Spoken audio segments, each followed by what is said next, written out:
يا دير ياسين، قصيدة للشاعر الفلسطيني لطفي الياسيني.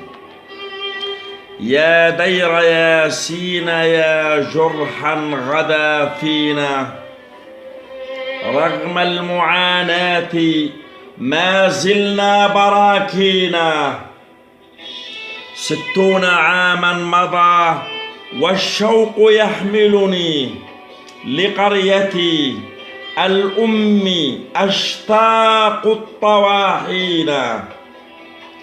فيها ترعرعت أيام الشباب وما نسيت يوما حواكيري طوابينا.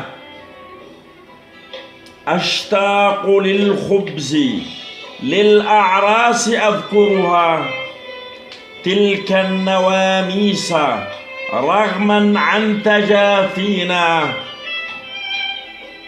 أتوق للبيدر الغالي لحارتنا وبئر قريتنا موتى أهالينا.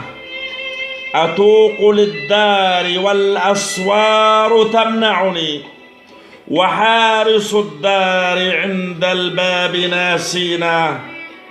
يا ربي، هل لي قبيل الموت ألثمها، أضمها نحو صدري لحظة حين أقبل الأرض والأحجار أمسكها، وأقطف الورد أشتم الرياحين.